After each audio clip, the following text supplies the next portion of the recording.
and welcome to the NXT review. We are the Dadley Boyz of What Culture. I'm Adam Wilborn, joined by Michael Hamflett and Michael Sidgwick, here to review everything on last night's episode of NXT. But before we get into it, if you're a fan of this sort of thing, make sure you subscribe to WhatCulture Wrestling on Apple Podcasts, Spotify, Amazon Music, and YouTube. Where we do daily wrestling podcasts where we not only review the show formerly known as NXT 2.0. Oh, Friday Night SmackDown, AEW, Dynamite, AEW Collision, pay-per-views, premium live events. We have interviews, roundtable discussions, and a round of the week complete with a big quiz, of course, on Wrestle Culture. As I said, they're joined by Hamflett and Sidgwick to review last night's NXT and all the fallouts from Great American Bash. And God bless the United States. Throwing me for a loop there, Wilborn, because I thought you were going to tee it up as the go-home show for TNA Slammiversary and every other friggin' wrestling show in the world. NXT Houston next week. I'm kind of sick of this. I want this show to be the perfect version of itself, and often on this episode it was so close yet again, like last week. Hot, steaming garbage that I love to consume of a Tuesday evening / Wednesday morning. Get out of my friggin' Tuesday, you stinking Sixers, and you stinking Volvos, and you stinking everybody else that apparently just has a match whenever the frig you want. You know, LFG, here's your team day, but I F off, get lost, go away. I want 15, 20 wrestlers tops. God, I yearn for the days when, like, we would have a little bit of crap between us, like, who's that then? And then you'd have a bit of a joke. Well, I think you'll find they've had, like, 7 matches in LFG.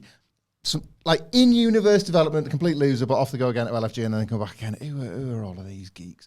Like, I like Masha Slamovich, a massive, massive deal. But I don't think WWE do, so I don't think their prospects are looking good for the old Slammiversary ski, especially when the men's title's going back into the TNA division. We'll take that one then, thanks very much. We've always got a dominion over one of your belts. What? But that could mean, obviously, as you've pointed out, a belt collector. That's JCJ. That's funny to think about. This policy of just out. It's out of control. I don't like it. Rest of the thoroughbred NXT. Yes. Thoroughbred NXT, no. The rest of it, no. So we got Sixers for TNA. What the Volvos for Evolve. Yeah. What about the Darwins? You know, there's different slurs. I just out happens there, isn't it? Just do out. Just do out. Chuck it out there and see what happens. Do you know what you're doing tonight? What wrestling show you're watching tonight? No, you know which one. Evolve on. No. On Tubi. But what you're watching? Because what we're reviewing tomorrow, because we have to watch it. I'm sadly not in, but I will probably watch AEW Dynamite anyway. I was just going to do a bit about... Sorry. No, don't do that. Watch it Evolve on Tubi on Wednesday nights. Yes. Well, I'm going to have to now because this did such an effective job of selling me the literal best of the division, getting just chewed up and spat out. Do they forget they're not in competition with Evolve? Like when they bring these guys on, it's just in the system. It's like, well, we've got to crush them. They're our guys. Funny. Yeah. That's what they did it in 2002 with SmackDown. Yeah. Like, not being funny. It was always one of those things where I'm like, yeah, I can say Evolve though, but Shawn Michaels shouldn't. It's like JBL and the WCW. like WCW was their property. Yeah. That they determined, they could, if they tried hard, determine the value of, if they wanted to shop it around to networks. Kill them. It took food off our goddamn table. Why don't you kill them? Right? WCW's dead. Here, dude, right? Okay. Well, you know what people want? You stupid southern. Oh, it's a slave for WCWs. Turners. You stupid Turner. Yeah. You Crocker. That's good. You stupid Crocker. Oh, you're dead. And then we brought you back to life just to kill you again. So that's what they did. Yeah. So it's like, you know what these people want, don't you? Healthy marketplace for the wrestlers and for different styles, different ideas. No, asshole. They want 2 WWEs. So you get WWE Raw and you get WWE SmackDown. 2 companies. 2 for the price of 1. What value that is. Heyman? Beamer's got the book and they kicked our ass for 4 weeks, I think it was. Never again. Why? Never again. Guess what, asshole? We just kicked our own ass. That's how tough we is. Hey, Spike. Why the hell ain't you laughing at the hot lesbians or H'ers humping the dead body? You some kind of bluer? Because the ropes down here is red. They were the original Sixers. They were? SmackDown 6. Oh, we got 7. Raw 7. We got 7, so why don't you get out? 3-minute warning. Eric Bischoff. Bubba Ray Dudley singles push. Bubba Ray Dudley and the 2 lesbians. The Raw 7. There's one more.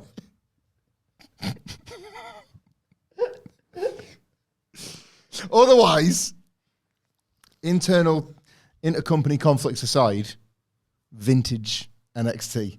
There was one thing I actually really liked, and you might be happy about it. Yeah, I think I know what it is, because I think there was a moment on this show that I was close to tears. Actually, several moments I was close to tears. Tears of joy. Just so proud. Just Tears of laughter. okay. In a good way. Different tears. different Tears, different needs. So. Let's get into this show, because we've got a big performance to put on very early on, in fact, because we get a recap of Great American Bash. This segment. I thought it was the other button. And out first is Fatal Influence, that being, of course, former North American champion Fallon Henley, Jasmine Nix, and still NXT Women's Champion and JC Jane. And I was so happy. She walked down to the ring and I was like, where are you going?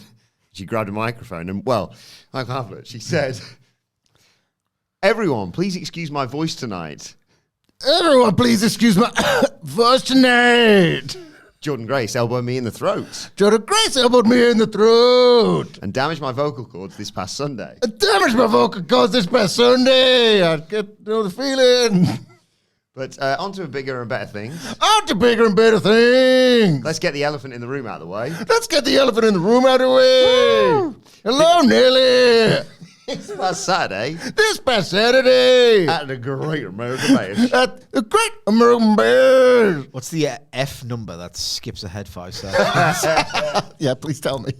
Things obviously didn't go my way. Things obviously didn't go my way. And that's because certain members of Fatal Influence dropped the ball. And that's because certain members of Fatal Influence dropped the ball. I'm having a very wordy assessment of all of this. I know Jasmine tried her best. I know Jasmine tried her best. Sometimes your best isn't good enough. Sometimes your best isn't good enough. Do you get it? Sometimes your best isn't good enough. Especially when you're standing next to someone like me. Especially when you're standing next to someone like me. Luckily for Fallon and Jasmine. Luckily for Fallon and Jasmine. They redeemed themselves at Evolution. They redeemed themselves at Evolution. Where the best women performers in the world took center stage. Where the best women performers in the world took center stage. This is definitely how I always speak. Previously on Wrestling. And I did what I always do. And I did what I always do. And that shocked every single one of you. And that shocked every single one of you. I'm a kind of a poet and I don't know it. Fallon Henley says, the look on the faces of every single person at State Farm Arena was absolutely priceless. All I'm wondering now is, when's this shot going to wear off? Because Jane's going to be champion for a very, very long time. And JC Jane says, and I'm going to continue to do things. And I'm going to continue to do things. No one thought I could. No one thought I could. Hell, I'm going to do things. Hell, I'm going to do things that no one else has ever done before. No one else has ever done before. Like this Sunday at TNA Slammiversary. This Sunday at TNA Slammiversary. When I go one-on-one. When I go one-on-one. With the TNA. With the TNA. Knockouts champion. Knockouts champion. Masha Slamovich. Masha Slamovich. That's right. That's right. It's going to be champion versus champion. It's going to be champion versus champion. Winner takes all. Winner takes all. And I'll give it to Masha. I'll give it to Masha. She's great. She's great. She has that no-nonsense. She has a no-nonsense. No brains kind of attitude. Oh gosh, no brains kind of attitude. But I'm going to be walking out of New York. But I'm going to be walking out of New York. With both championships. With both championships. Masha Slamovich then interrupts. God. I keep thinking that Jack Black. Not another day being me, Jack Black. It's another day of being Jack Black. I'm on top of the world singing for tenacious D. me. It's like 2002. Yeah. Fast forward to like 2019. If you kill me now, you'll take away the saddest part of me. So Masha says, Jesse, the only reason you're still holding that title is because Blake Monroe smashed Jordynne Grace in the back with it. You lost on Saturday in Evolution. It took 4 of you to win. So on Sunday, I'm going to shock the entire world of women's pro wrestling when I become the first TNA wrestler to hold that NXT Women's Championship. JC Jane says, oh, honey. Oh, honey. I can promise you that you will never touch my NXT Women's Championship. You will never touch my NXT Women's Championship. And come Sunday, I'll I'll be the one be the one walking out with both championships. walking out with both championships. And then I'll be The the only woman to have only woman to have not 1 but 2 titles. not one but 2 titles. And then Sol Ruka's music hits. And Jason James says, are you kidding me? Are you kidding me? There is a lot of exposition in these opening promo trailers. Yes, isn't I've there? never noticed that before. And Sol Ruka comes out. Whoa, hold on, JC. Hold on. You're going to be one here. You think you're the only one here with 2 titles? I mean... Love Sol Ruka. Welcome to the podcast, Sol Ruka. Big fan. We got a new one coming in a minute, right? She's got both belts on. It looks quite cool as a little... Oh, I can It looks like you're already getting into character. Right, okay. Whoa, hold on. Hold on, JC, hold on. Whoa, you think you're the only one here with 2 titles? I know Jordynne really put you through the mill this weekend, but damn, dude, you know what? You know what? I'll help you count. 1, 2. Is this one? Jeff Hardy never died. I'm going to put my money on anyone at Slammiversary. I got Masha. Jeff Hardy on the surfboard. Give it that. Oh man, there's a shark. I've been surfing, all right. Surfing the internet. But then obviously, it wasn't just Sol Ruka who came out, by the way. It was Sol Ruka and her tag partner, Zarya. Who says, last I checked, Sol Ruka was the MVP of this weekend. Sol Ruka was the MVP of this weekend. Partially safe. Partially Ava. Partially Sensei. Partially Ava. It's Zarya.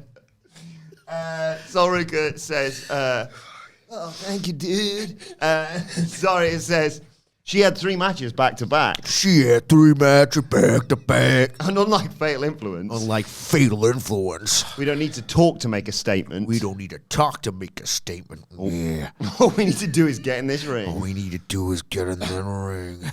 And Jasmine Nix says, Zarya, don't insult Fatal Influence like that. You're just jealous that we're real friends. Who else this? Jasmine, we just running out of stuff. Yeah. At least when Fatal Influence has a problem, they say it out loud. And JC Jane says, that's right. That's right. Instead of you two, Instead of you two, where it's by accident. where it's by accident. Big brawl kicks off. Slamovich clotheslines Jasmine Nix. Ruka super kicks JC Jane. Zarya hits Jane with a forearm. They clear out the ring, basically, the babyfaces do, to set up a 6-woman tag in the main event. A lot to unpack. Yeah. And then not that much. Yeah, nothing, literally nothing at all. Nothing that a video package, A, couldn't achieve, and B, hadn't already at the start of the program. And I would dare I say, if you're not a regular viewer of NXT, we've covered everything, performance-wise included. They don't need to see it. They understand all the characters. That's fine.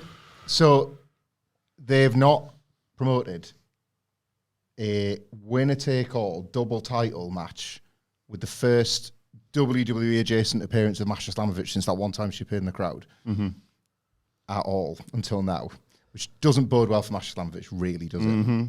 Especially because the TNA title is going to be being taken back by either Joe Hendry or Santana. However, there is another possible option other than JC Jane belt collector. Does Stone Cold Jordynne Grace, banned from NXT based on what happens later on, come and disrupt Oh, no. Slammiversary and take us to like some sort of 3-way for both belts down the line? Maybe. Something like that. Or like a 2 falls match. One first belt is TNA, or the second one, you know. I don't know. Yeah, they're both terrible options when you Yeah. could just have a winner and a loser in this one. But otherwise, yeah, it's not looking good for Masha, is it really? No. I like JC Jane, though. Oh, no, she did well in the main event, though. That, you know what that means. She's got momentum. She does. She's gone into That's how it works. That's how it works. She's gone into Slammiversary with momentum, which is funny because TNA never has. Yeah. This is true. They've had to open up more seats, haven't they? Well, that's what... Well, if you want to be the number 2 wrestling promotion in America, and that's what I'm hearing is TNA's goal, then you got to keep opening up them seats. Sure thing. This is horrendous. I really enjoyed it. I think because I knew it was coming on the podcast, maybe. Right. The amount of exposition. By the way, just to clarify, that Adam Wilborn found it written down. I don't think we're going to do that for every single line of dialogue on the show. I'm okay if we don't. Yeah, no, that's... there is another segment I have written verbatim, which I sense is a segment that the two of you will really enjoy. Yeah. The level of exposition here was disgusting, and it's the most. I've said this before. I'll say it again. I'll keep saying it. Actually, it's the most Mean Girls coded dialogue ever.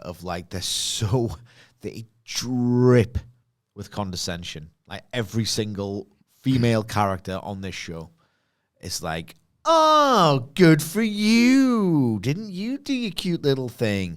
Well, actually, I'm better. And God, it's awful. Awful stuff.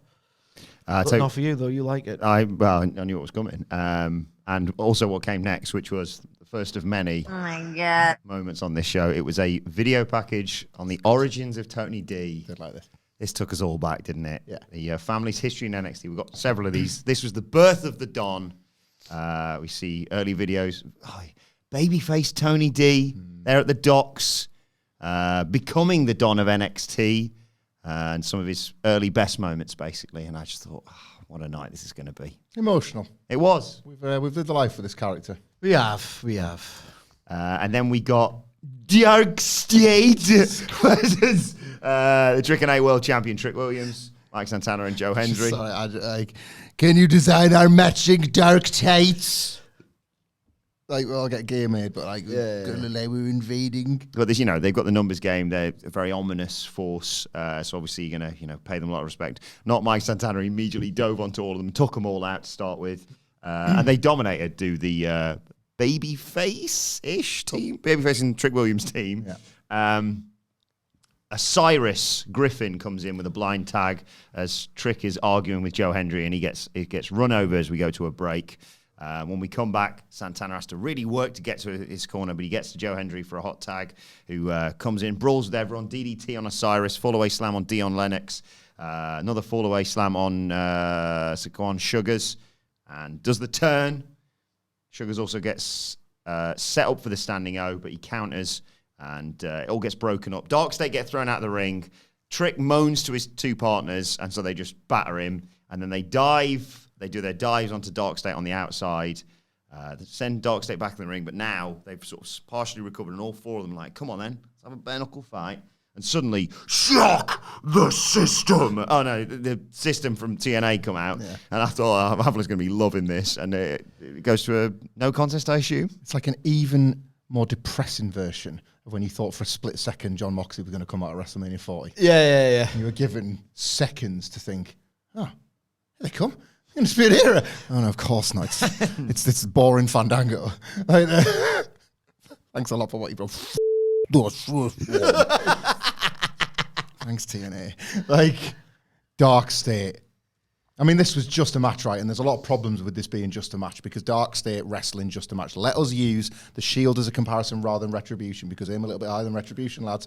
The Shield's matches, as we talked about at length, were kind of masterpieces, special events, masterpieces, so carefully agented and almost ingeniously worked in how it was like a little mathematical problem to always keep a 2-on-1 advantage at a bare minimum, ideally a 3-on-1 because they were so unified. You cannot get to these. I don't care if you're the friggin' Undertaker, they're going to put you through a table because there's 3 of them and they will not allow themselves to be split or divided or anything. Really called to question a lot of the roster for being too selfish and isolated. And they weren't even trying to take over WWE. They just wanted their own spot that was theirs. Dark State are trying to take over NXT. And this is piss up in a brewery stuff they can't do out. They're crap, right? They're useless. And then Joe Hendry and Mike Santana. Just watching them do moves. Oh, it's so pathetic. You're watching them moves not particularly well. It's like, well, why do you think you're so good? Yeah. At least the Shield had, indie level, super worker at the time, and Seth Rollins, a genuine throwback, incredible brawler in Dean Ambrose, and then future face of the company powerhouse Roman Reigns. Like, you believed in the Shield, no pun intended, because it's like, oh, well, they all deserve a spot. Look at them. They're amazing. Even the Nexus origin story was like the kicked cats. Yeah. You saw it as well, and you thought, oh, Christ, you would be pissed off for that. Dark State are just losers who aren't good, saying that they deserve a spot. Yeah. Why? These are dumb. When we get the opportunity, we're going to slightly fail to cut the ring in half. And then what makes it worse, what makes the whole thing, this entire presentation worse, is, and this is not a knock on This match wasn't terrible, though. No, it wasn't terrible. It was just, I think this is the problem. It was just a match. Hendry and Santana, and this shows you how lost and up its own arse this overlapping NXT TNA / Evolve / LFG / whatever thing has become. Like, it is supposed to be this transgression. The TNA wrestlers are now just part of this. Santana and Hendry, but like, they're fighting for the TNA title and they've had to come and take on Dark State. This is, like, you remember, to talk about the invasion, a completely botched, omni-botched industry, like, era boom-killing thing, right? You still remember Lance Storm running out the first time with a super kick, or Hugh Morris hitting the moonsault. What the hell have I just seen? Like, that doesn't look right. This is coloured outside the lines. At no point in any of this, invading Retribution Shield Super Stable, literal TNA wrestlers, more TNA wrestlers running in to, like, even out the numbers. Yep. Welcome to the wrestling show, wrestlers. I couldn't have been less arsed about all of it, and I think that was the problem. It didn't feel like a fight or a, oh my God, they've gotten in. What now? Yeah. This was, do you remember when, and it was like, it was fine, but it was almost a bit sad. Do you remember when the Motor City Machine Guns arrived in AEW and you were reaching like bloat? Oh, God. Because it was like, this should feel more special. They're in the DNA of this, in a way. They're the Young Bucks guys, and like AEW doesn't exist without a million little things, and the MCMGs are one of them things. Just having wrestling matches. Yeah. That's what happens when all the wrestlers come to wrestle. This is that. Except with significantly worse professional wrestlers. Oh, Christ, yeah. I will say the action was brisk. The dives were good. Santana looked good again. Dive. I will say Santana did a really cool spot where, unless it's horrendous, and if the flow of the match is good, I will take the kind of backwards roll into a double cutter spot and go, I mean, yeah, I don't really buy it, but I'm excited. It wasn't botched in. I'm in the mood for the match or whatever. He made it look awesome. He's really, really goddamn good, Santana. Yeah. We go to the women's locker room. There's the wonderful Ariana Grace, and she's chatting to Carmen Petrovich. Ariana's saying that the Battle Royal was missing some royalty. Carmen says it was also missing me. And then in walks Evolve champion Callie Armstrong. She said everyone knows that. She should have been in the Battle Royal as well. She's the Evolve Women's Champion, of course. And Mike Awesome turned up to win the hardcore title on Raw. I couldn't believe this. I know. And they have a bit of a row and sets up a match in a minute. In a minute, that's it. Yeah, right. Well, while you're here, you're passing through the kitchen and locker rooms anyway. You might as well get into a scrap. I think it was earlier today, to be fair, but it was about to happen, basically. Like, I understand to a degree. Like, I don't understand. Well, Evolve's on Wednesdays, so WWE all week. Don't watch anything else. Don't. Call your newspaper editor and tell them to watch Evolve. Give them a little show. Give them a little stand up for Evolve. It's just Gabe Sapolsky in a darkened room going, I'll stand up for you. I swear. Logging on Facebook, you watched Evolve yet? It's one of those where it's like maybe a 5-minute showcase match that begins and ends. If they want to, just fulfill this little weird desire they have with, they'll watch Evolve. Not the dub. They'll watch Evolve instead. You know what I mean? I don't know. It's embarrassing that they would think this sub-pandemic performance center product would stand a chance of even chipping away, eroding their viewership through the process of erosion. And no, I'm not finished. And I would be embarrassed to even advertise your product as on a Wednesday. You know what I mean? It's on Tubi. Just put it on a Tuesday. You know what I mean? Just put it on Tuesday before this or after it. You know what I mean? Tuesdays. I do want it Thursday.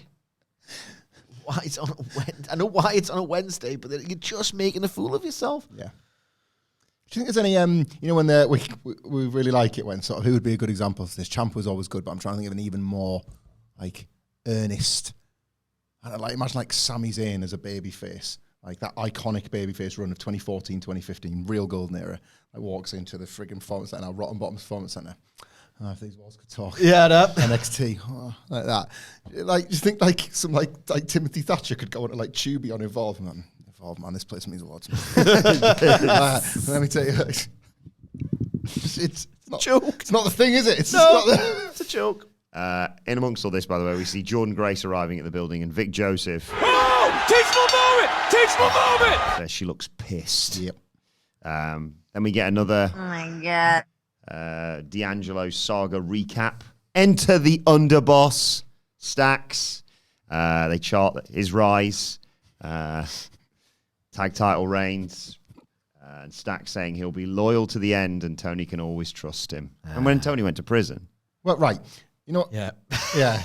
Stacks looked after things. That was so convoluted. good, isn't it? They covered Tony going to prison in this, and they covered Stacks' arrival. And I love how, like, prison and death and mafia-related activities are this thing where, like, yeah, we can talk about this. It's integral to their past.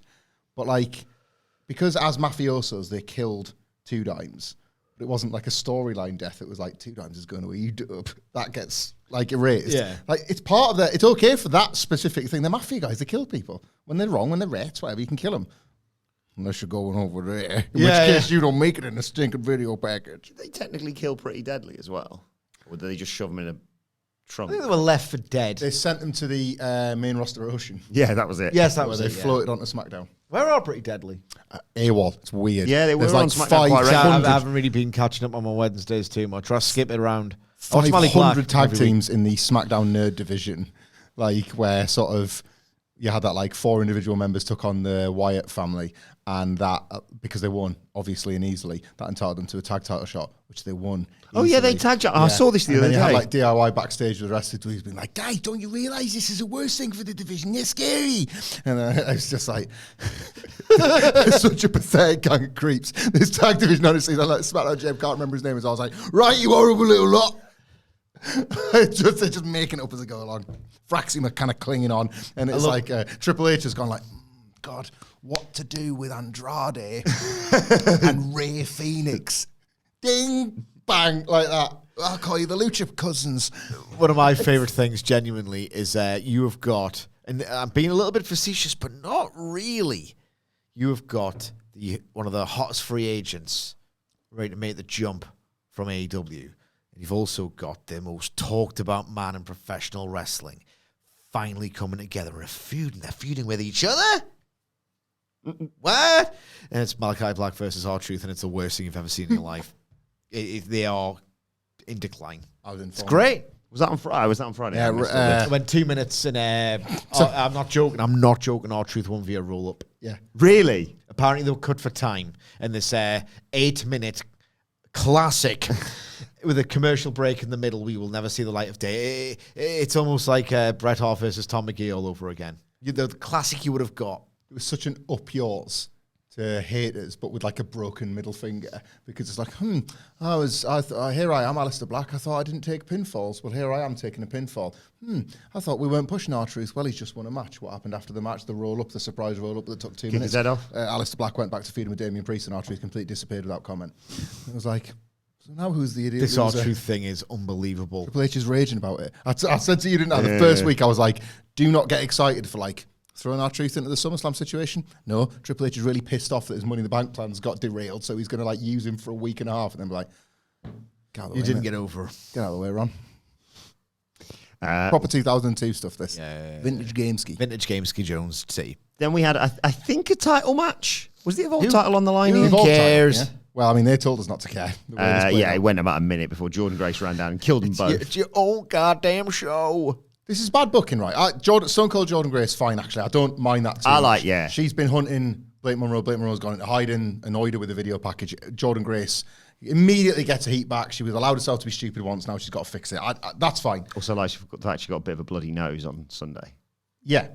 NXT Shawn Michaels, rotten bottom, is sexist and thick because not only did he think And bad. and a bit bad, but then sometimes it's tricky that and like he's sexist and thick because thick, well, just don't put the Evolve title match on if it exists to be buried, and sexist because instead of taking these two women that absolutely cannot afford a burial for this title on Jubies that they fight on Wednesday, why not have Jordynne Grace come out in a men's match and kick ass on some people that are already over? Really, really get across the fact that she's just arrived, get out of her way.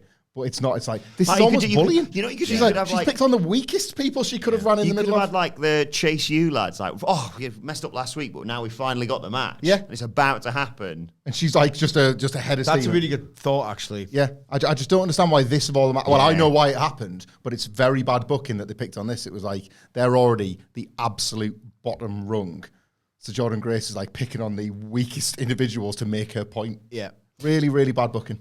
Well, Grace comes out and yells, Blake, I'm not leaving this ring until you get out here and tell me why you did what you did at Evolution. Get your ass out here now. But before that can happen, a couple of Ava's assistants walks out there. It was Stevie Turner. I can't actually remember the other person's name. It's Robert Stone. They let... I laugh sometimes about the origins of that character. And it was just he's basically suppressing his sexual excitement for operations. Open face. Yeah, he had open-headed surgery. Fetish for surgery, didn't he? Oh, yeah. I need to see that brain opened up. Forgot what it was, yeah. What the hell's going on in there? I'm pitching a goddamn tent here. Show me the x-rays, Vaughn. How far open did the scalp flee from your brain, Vaughn? Close the book. Here comes my wife. They tell, Jordynne that Blake's not there. But then a video starts on the Trom newspaper. Breaking news. Blake Monroe despises everything about Jordynne Grace, it says. We hear Blake says that she's not worthy to carry her shoes. Oh, no, the voiceover says, the Glamour believes that Jordynne Grace is not worthy enough to carry her shoes, much less the NXT Women's Championship. When you look at Blake Monroe and when you look at Jordynne Grace, who would you rather be? Yeah, thought so. Blake Monroe says, it's not your fault, but you are cordially invited to sit front row in Houston, Texas next week for my NXT singles debut.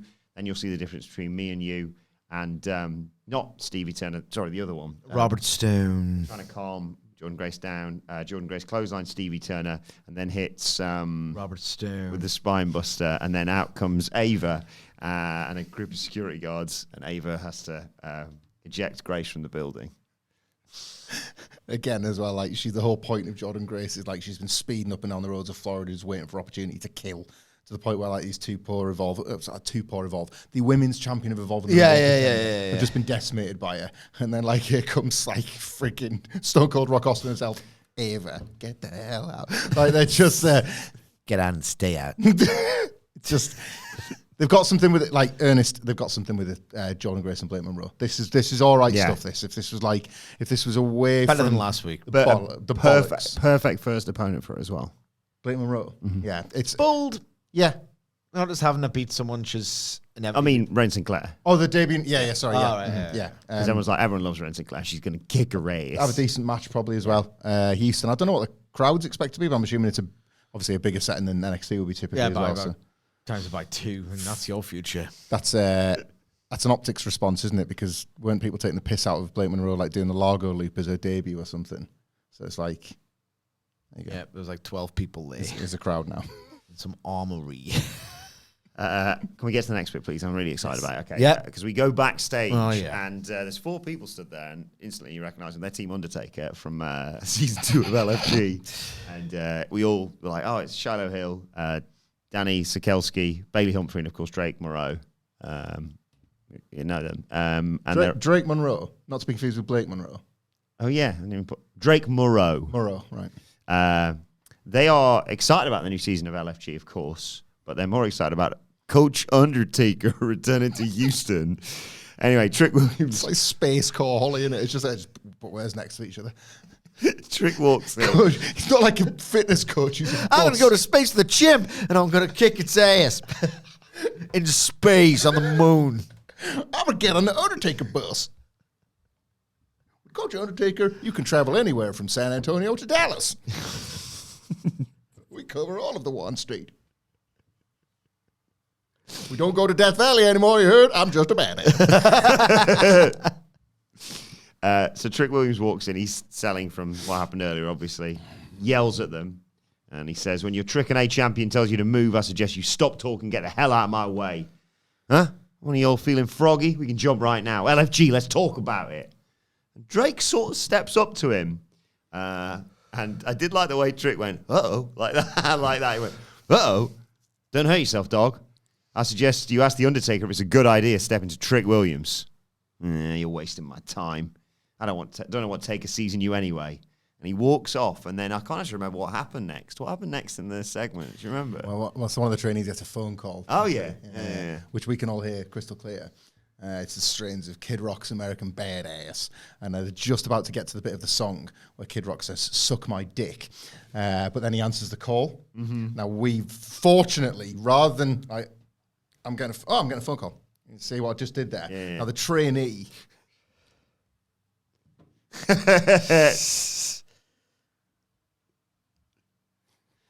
Okay, Taker.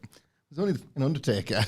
He's coming to Houston. He's coming to Houston. Houston. Trick's got a problem. We have a dead man. I can't wait for this. I cannot wait for this. Who are these people again? I know the LFG people. They're Team Undertaker. Who was the little blonde? That was either Danny Sikelski or Bailey Humphrey. She looks like she's 12. Dude. No, that was the other one, not the 12-year-old. I went, dude. And then the younger one was like, what? That was Danny Sikelski. Danny Sikelski. She's even got the name of like a 12-year-old Peter Engels production character in the whole attitude of like, oh, that's so awesome. She's the girlfriend of Jack Horace. Yeah. Who was the other woman? Bailey Humphrey. What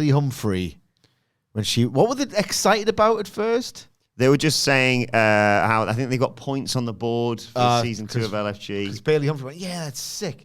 I think that's dude, that's sick. Dude, that's sick. Danny Sikelski said... Sikelski, it sounds like she's in Bayside High. Yeah. Said, well, Coach Undertaker's coming to Houston next week. And then the other Bailey was like, dude, that sounds sick. So I think the phone call was the Undertaker responding to that instead of the Trick Williams thing. Because I think it would have went a little bit like this. I'm an American badass, and yeah, I'm sick. We can play some bones so you can suck my dick. Honestly. Hey, Shell, write that down. I'm a pop star now. Well, the pop hits could the Undertaker sing. Oh, God. Like they'd all be on a compilation called Now That's What I Call Dead Man. Yeah. Metallica, bit of golf crooks for the lady. If you want to be the dead man, you got to join the BSK.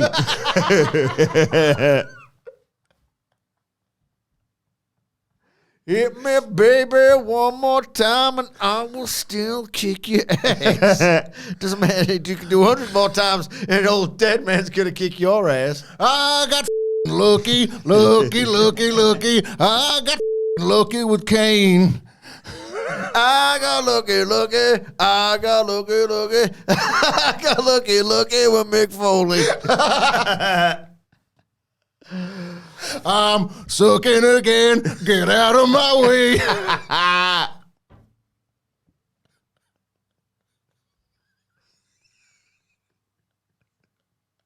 R-E-S-P-C-T. You better respect me.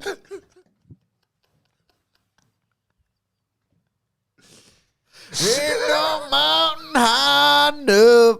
Me and Kane are still bigger. The Brothers of Destruction, who's going to kick our ass? Whoa, my coat is on fire. Oh, God. Oh, that's fun, this. No, that's what I call Dead Man. Or he's completely finished, but he would have one good match a year. One day like this again, elbow, some limey asses. Well, it's quite moving. Oh, God.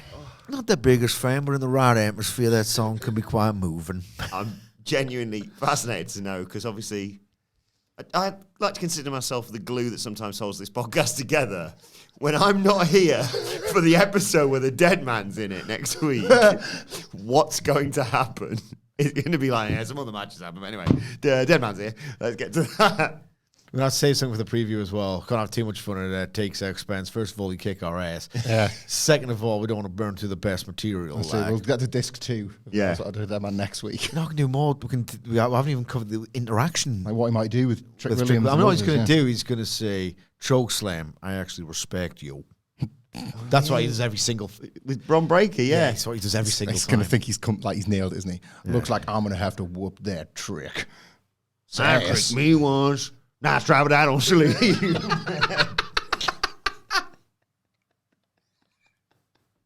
I hate AEW right now.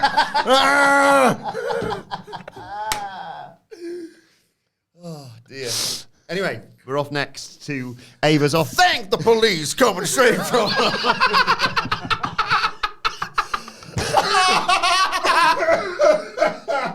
that is a bit of a rip-off. Who did it was help the police, and the bit was in the car. Yes, there's a dad's And for doing it. every swear, they turn it down. Thank the police coming straight from... I hope that someone buys my. I hope that someone buys my Jack Daniels in a bottle. Yeah.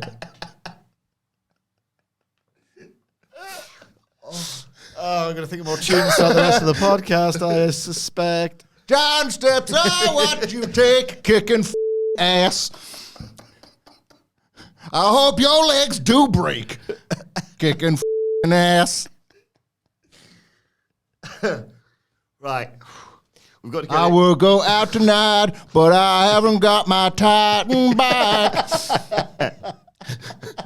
I was going to say I haven't got a stitch or anything where he's Godfather's. Right. We've got to go to Ava's office now. Jasper Troy walks in there. And Ava says, what happened at the Great American Bash was unacceptable. Midian, it was really nothing. Let's not talk about that now. Sorry, promise you not. No, because we're in Ava's office now. And Ava says to Jasper Troy, what happened at the Great American Bash was unacceptable. What happened at the Great American Bash is unacceptable, Jasper. I know it was your first PLE. I know it was your first PLE. And didn't exactly go your way. Didn't exactly go your way now, did it? But attacking Ricky Saints during a North American title match But attacking Ricky Saints during a North American title match was not the right not choice. the right choice, Jasper. Jasper tells Ava, who's simply standing there. And Ava says, I know you want to keep the momentum going. I know you want to keep the momentum going. I love that bit. From winning season 1 of LFG. Well, From winning season 1 of LFG. from season 1 of LFG. But you're in NXT now. You're in NXT now, Jasper. If you want to prove yourself, If you want to prove yourself, you can do that in the matches I decide for you. do that in the matches I decide for you.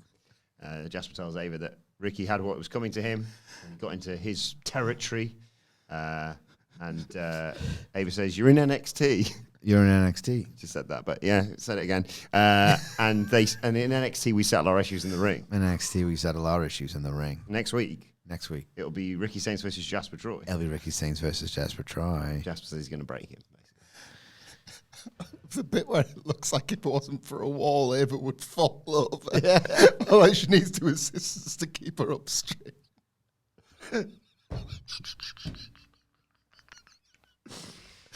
Plug her in. Then we get another Oh my god. moment. This was the rise and fall of the family. We see the Riz, we see Luca Crucifino being welcomed into the family. Tony again winning the tag titles, the Heritage Cup, biggest prize in all sports entertainment. When the moon hits you right like a big pizza pie, that's them soup bones.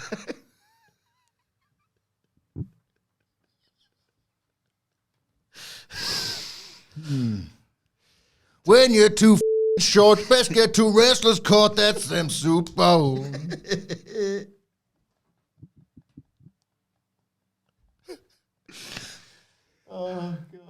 Tony also won the North American title, if you remember that. When that girl catches your eye, you better make her cry. That Wrestler's caught now. good hype for this. Good hype. Yeah. They, Rotten Bottom, the rest of the gang at NXT were wearing this with pride, weren't they? Yeah. 4 years of law. The family was built on a foundation of ego, betrayal, and broken trust. Tony says it'll be the saddest day of his life as he has to destroy the family he created. This is the final ride of the D'Angelo family. Sure is. That's wonderful, that. And we get a backstage interview with Lash Legend, who talks about her performance at Evolution. She tossed out Zelina Vega, Nikki Bella, and Nia Jax. And Kelly asks her, how do you build on this? And Lash says, well, I'm going to face, or I'll greet the winner of Masha versus JC Jane next week in Houston. Jada Parker walks in. Love Jada Parker. She says, you're not the only person from NXT who had a standout performance in the Evolution Battle Royal. She tossed out a future Hall of Famer in Natalya, apparently. You've forgotten that? Yeah. And she's going to greet the winner of Masha Slamovich or JC Jane Mm. in Houston. Yep. I like both of them as next challengers to They're JC. two of the best ones. Them and Kalani Jordan. There's a gap emerging. Quality gap. Right. Here we are. The conclusion of the family. What an amazing night this was. Tony D'Angelo, Channing Stacks Lorenzo, and Luca Crucifino in a family business triple threat match. Early on, Tony walks in. They all do their entrances, and Tony turns his back to both of his opponents, lulling them into an attack. He fights them both off. Clothesline Stacks hits Luca with a spine buster. And Stacks scrambles over to the corner. I thought, oh no, he's getting the crowbar. But no, Tony is smarter than that. You thinking I know what you're going to do, you schmuck? I taught you everything I know. I taught you everything you know. I didn't teach you everything I know, basically. He's disposed of the weapon. Or moved it slightly under the ring, maybe, because of what happened later. He beats up Stacks in the corner.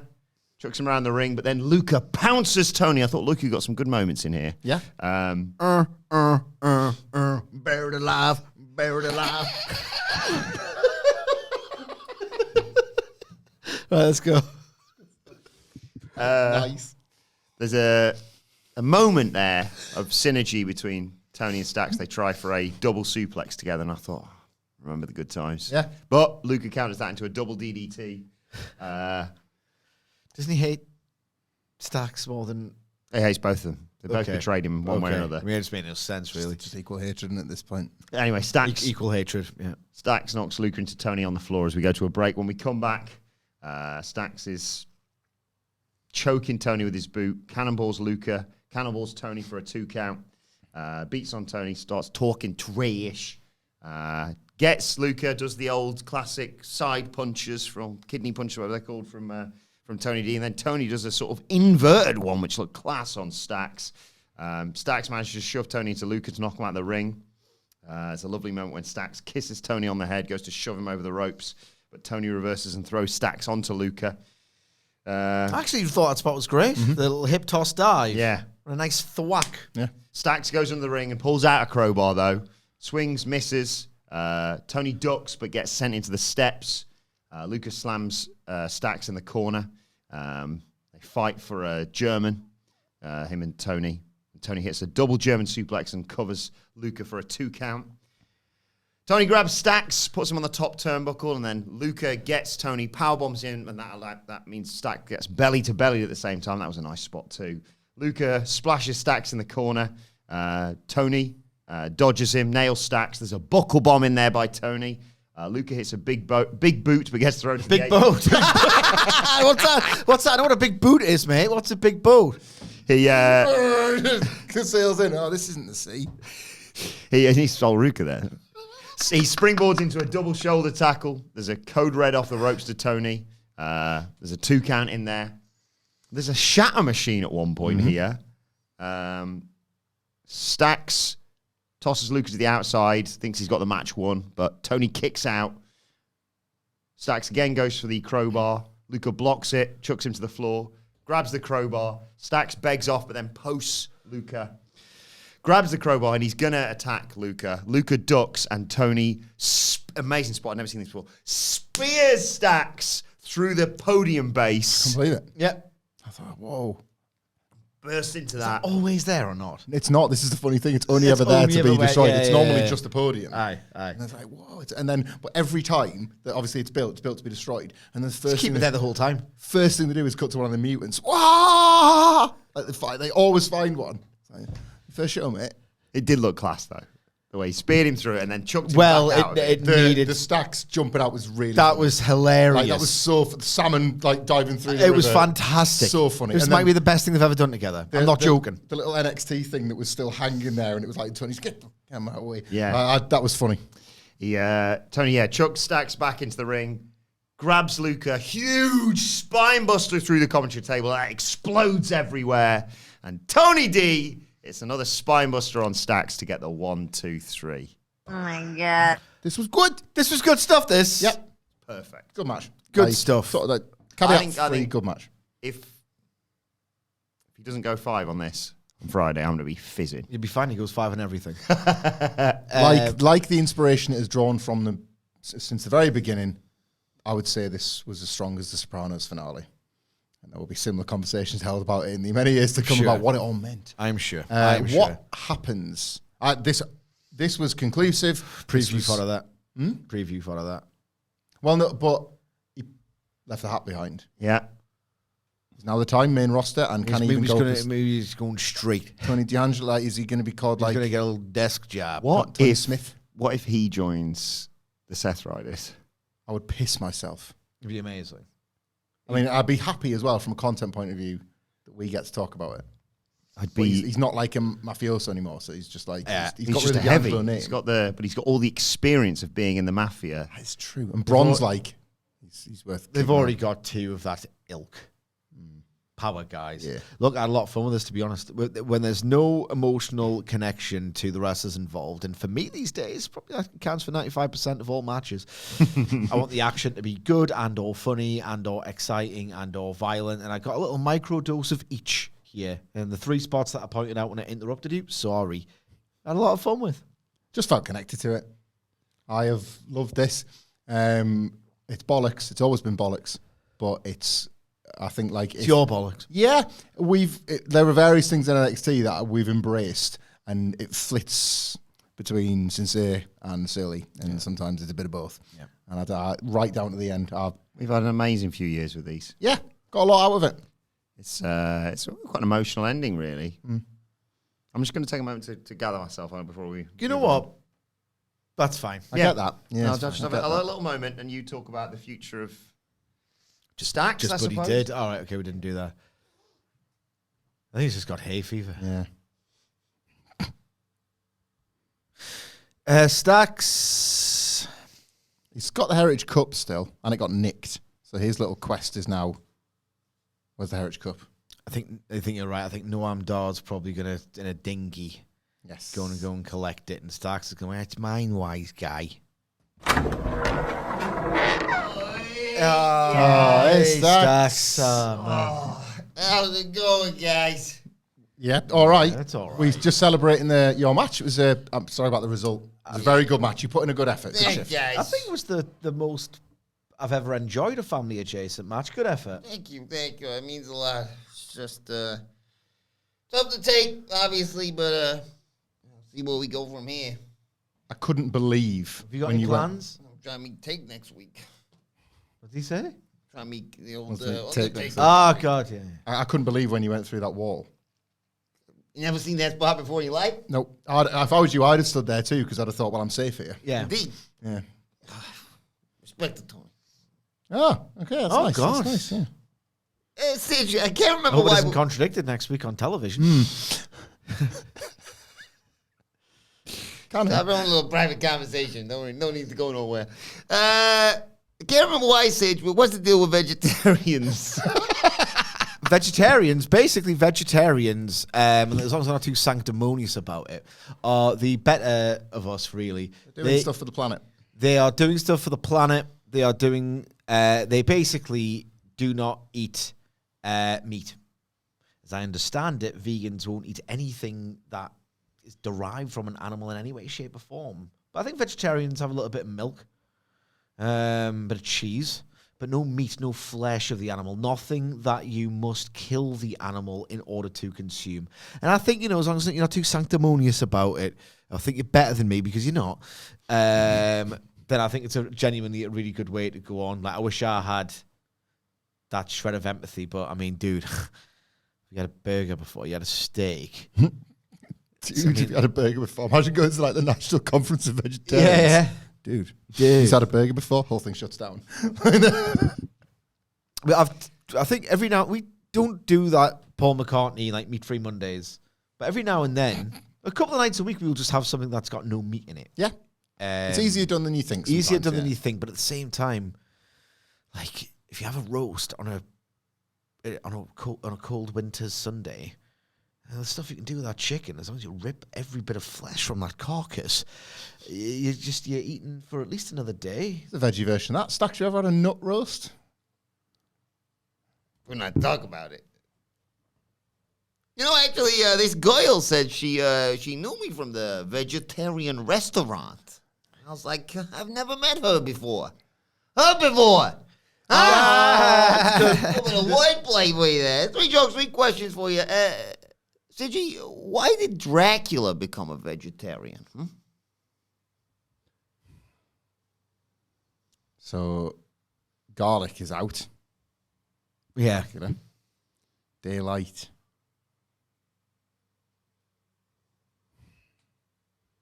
So he's going on a diet. Diet, yeah.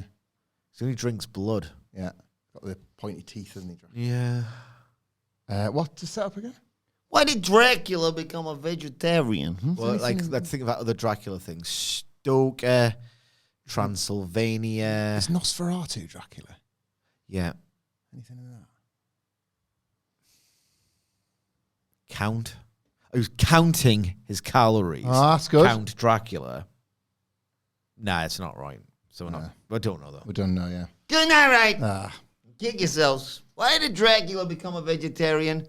Because his doctor said steaks were bad for his heart. Yes. Very good, Stacks. I can really tell James that. Tell James this one, actually. How do you make a good vegetarian chili? You put it in the freezer. Hey! Put it in the freezer! That's really good. Question joke number 3. Why... just remember what this was, actually. Why are vegetarians so good at blowjobs?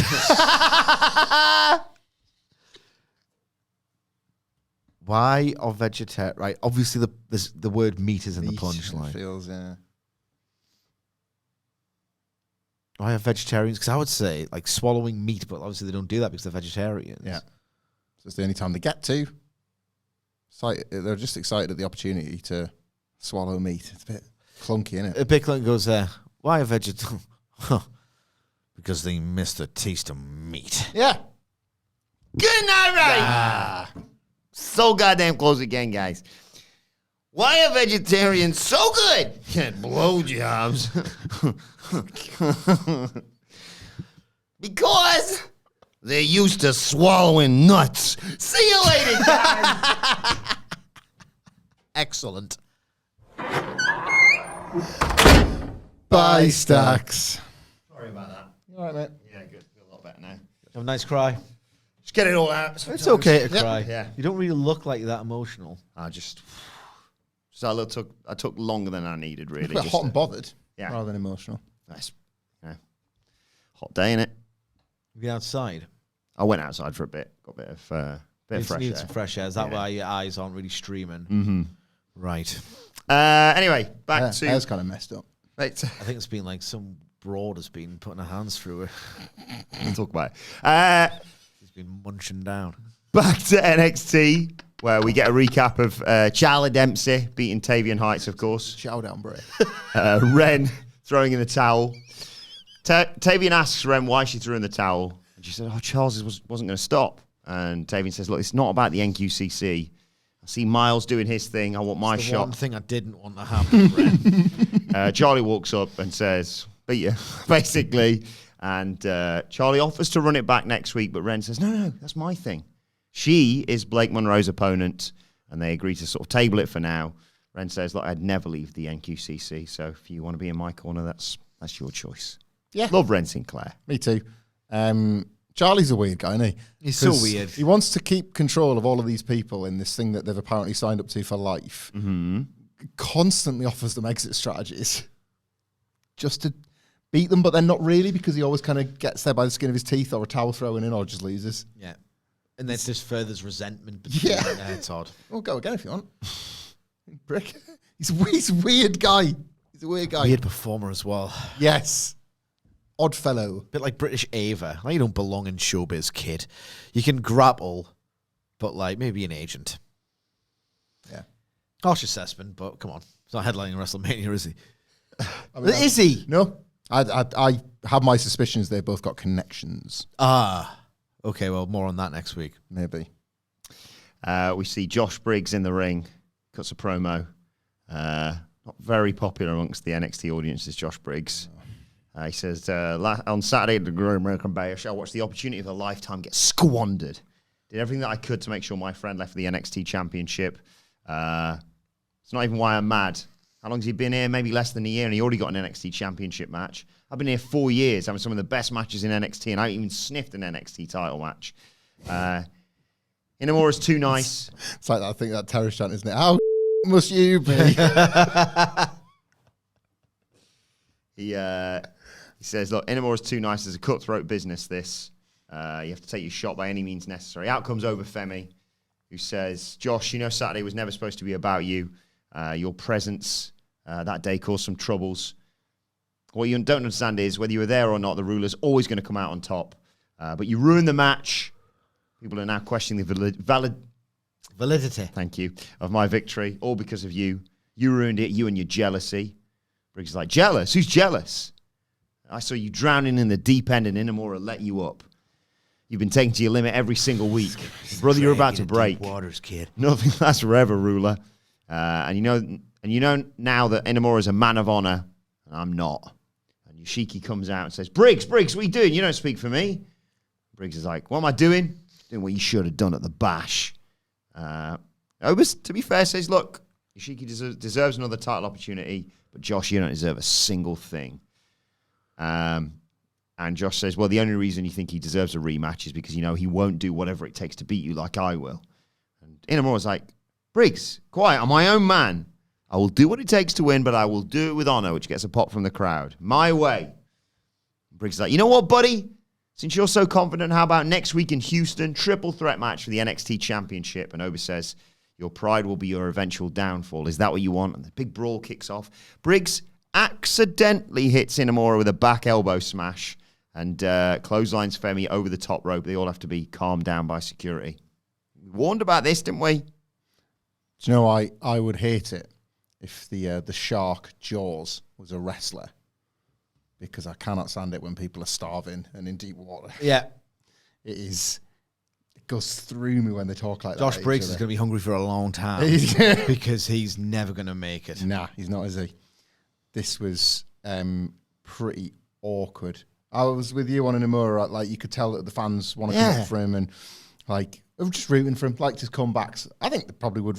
I think if he's not gonna, if he was to beat Femi, I think that'd be the best response from the audience at this point, because he has gotten over as a babyface, as opposed to Josh Briggs, who's sort of gotten over his knee there. Yeah, he's Big and all, he's big and like this. He was great in that triple threat. Yeah, like Great in there. I was just thinking now, because I'm not going to be here for the preview next week. Triple threat matches, is there a disqualification in there if someone else gets involved? That's perfectly legal, Cole. So if only like Briggs maybe had a former tag team partner who could help him win the NXT Championship. smash a beer bottle over the opponent's head.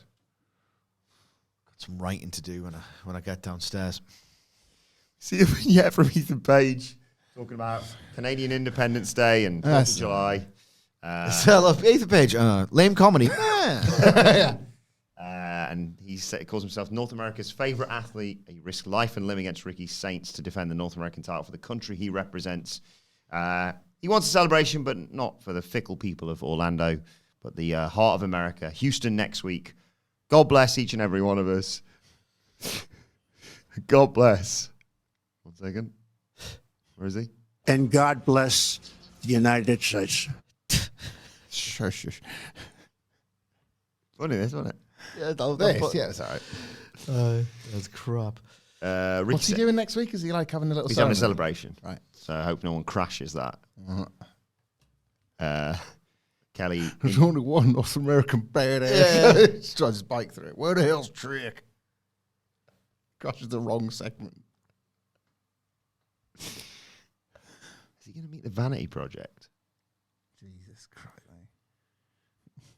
Brad Baylor, are you kidding me? Red Beaver? Brad Baylor. All right, there's Red Beaver. That was one of his many nicknames that JR gave him. Red. It's old Red Beaver. I was going to say, yeah. Red Beaver's out there. Old Booger Red. Old Red Beaver. Old Red Asshole. Old Red. What's all this, Jim? You've caught me Undertaker. Texas Red. Texas Strong. Texas Dead. Texas Dead Man. Take old Okie. Texas Red is Texas Dead, and he's, don't give a damn because he's a Beaver Red. God, the business is on its ass. Red Beaver. Ricky Saints gets interviewed. Never had so much red beef. Ricky says, a lesser man wouldn't be standing here following that false count anywhere match at the Great American Bash. But he said to everyone he's going to be the man around here, and the only way to do that is to show up and show out every single time. The only way to do it is to get out. Well, to get a Raw, get a SmackDown. That's the only way to show it. His match with Ethan Page was great at the Great American I just think that the longer he stays in this brand, the more his value He has diminishes. simply lost a feud to Ethan Page. Yeah. We should talk more about this. He's Diminished lost value. a feud to Ethan Page in NXT. It's wild considering he was next. He's maybe the next Dwayne The Rock Johnson. Still could be. Shut up, man. Shut up. He says The Rock was out of there full time by the time he reached this dude's age. Yeah. Jasper Troy's uncontrollable rage will catch up to him next week, and he's going to find out why they call him Absolute. This is where we also got confirmed that Take's going to confront Trick Williams. Hell yeah, I am. It'd be pretty cool if Jasper Troy's on the top rope, and that allows Ricky to Rochambeau him from up there because he's massive. Yeah, that look pretty good. Izzy Dame's there with Tate and Paxley. I was looking for a trick and then I found a trick. Heaven knows you've done it now. If you think you're gonna job, you're gonna job, cause you're wrestling the dead man now. In my match, you better goddamn sell, or I'll take you for real. Tame and Izzy are there. Tame's got an idea. I am the best pure striker. In the WWE. Main event now. It was Sol Rukazaria and Masha Slamovich versus Fatal Influence. That being, of course, Jasmine Nix, former North American champion Fowler Henley, and current, still NXT Women's Champion JC Jane. Ew, this is like getting to Hangman Page and John Moxley and being like, was that Ops Death Riders match on the same show? I can't believe that promo train was this episode. During this match, we see Lexis King sat in the stands with some headphones on, and Ava's like, what are you doing? He's the thickest alive. Yeah, he is. It's just like being Miles Bourne. No. Your SmackDown preview do used to. He knows it as well. Yeah, Look at him. panicking over here. Sorry, yeah. Anyway, during this weird bit with Ava ripping their headphones off of Lexis King, Sol's dominating. She slams JC down, surfboards on her. JC sends Sol into the ropes, and Nix hits her with a kick. Super kick by JC. Sol gets knocked down to the floor to go to a break. When we come back, Zarya gets the hot tag, runs wild, gets cut off, then gets to her corner. And this time it's Masha Slamovich's turn to get the hot tag. Again, though, the heel trio cut her off. And then out come the Culling with Izzy Dame and Tatum Paxley. Ruka knocks down Paxley. It all kicks off, obviously. Ruka knocks down Paxley. Zarya, it's a running senton off the apron onto Dame. Sol yells at Sean Spears and Nico Vance, the wild card at ringside. And then the tag team champions, Hank and Tank, run down to get rid of the men. And Ruka and Zarya brawl with Dame and Paxley. And that means it's 3-on-1 against Masha Slamovich. She kicks her all her asses. spinning heel kick to Henley, dodges the rolling encore, spinning heel kick to Jane, and the Northern Lights bomb for the 1, 2, 3. It is just funny how go home stuff works. Where it would have boded well for her to have lost this, rather than make her own comeback and kick their asses. Wouldn't it? That's how wrestling works. Weirdly, fine. This is just fine. Again, the idea is that there's supposed to be a sense of chaos that like the wrestlers couldn't have possibly prepared for. They go to the performance center every day and they train with these wrestlers and they accept they're going to bump into them. And then on a Tuesday is when it's work time, it's business time, and are you going to interact with people? You're going to row, maybe have an impromptu match or two. You cannot possibly expect like wrestlers from other organizations to turn up, and it is just the most normal thing in the world. There, it's so like nondescript, not them. Not them. But yeah, I've got no thoughts on this match whatsoever, and I didn't realize how close we were in proximity to this TNA show. And it's like, give her a win just before we take the dang bell off. it's crazy. Isn't it? Got any chance? I can't remember anything. I can't remember anything from this. What if, God, Sol looked good in there again. what if, in a complete betrayal of all of his values, as a favor, out of respect for Sean and the matches we had, like the dead man does a spot on TNA. It's like a one-night sixer. I'm hearing a lot of things about this sex division, of which I am the charter member. It's X division, dead man. Well, I'm wasting my coffin-sized dick. I'll swing it around. I'll fill this little pissant ring. Rope to rope. What is it, 16 by 16? I'm bigger than that.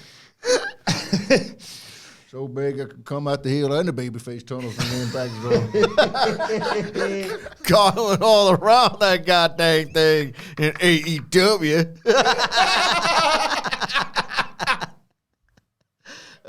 Why not arrange 6 residential dates on the dead man's cock and balls? Might get a few more people to watch. So yeah, lots to look forward to in Houston next week. Let us know your thoughts on NXT in the comment section below or on X at WhatCulture WWE. Watch, you can follow all 3 of us. You can follow Michael Hamflet at Michael Hamflet. Follow Michael Sidgwick at M. Sidgwick. Follow me at Adam Wilmore. Follow us all at WhatCulture WWE. As I said, make sure you subscribe to WhatCulture Wrestling wherever you get your podcasts from. For daily wrestling podcasts, the Dynamite preview is available right now. But for now, it's been the NXT review. My thanks to Hamflet, Sidgwick, to Stacks. Thank you for joining us, and we will see you soon.